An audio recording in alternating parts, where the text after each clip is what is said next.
எழுதுங்கால் கோல்கானா கண்ணே போல் கொங்கன் பழிகானேன் கண்டவிடத்து. 1285 புணர்ச்சி விதும்பல் 129வது அதிகாரம்.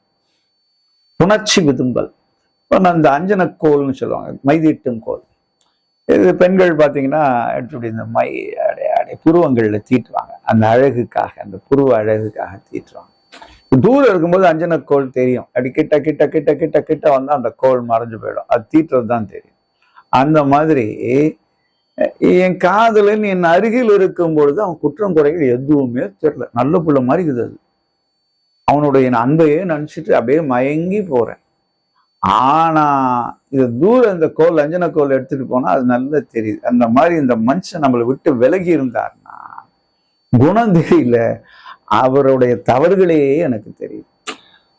எவ்வளவு அழகா ஒரு அஞ்சன கோலை வைத்து ஒரு அரிய காதல் நுட்பத்தை நமக்கு தருகிறார். தூரம் இருக்கும்போது குறையா தெரியுது, ஆனா அவன் பக்கத்துல இருந்தா எப்படி அஞ்சனக்கோல் மைதிட்டும் போது தெரியாதோ அந்த மாதிரி அவரோட குறைகள் தெரியல, குணங்கள் தெரியுது. எழுதுங்கால் கோல்கானா கண்ணே போல் கொன்கன், கொன்கன் என்றால் காரணம், பழிகானேன் கண்டவிடத்துக்கு பார்க்கும்போது எந்த குறையும் தெரியல. இதுதான் காதலின் தூய்மை.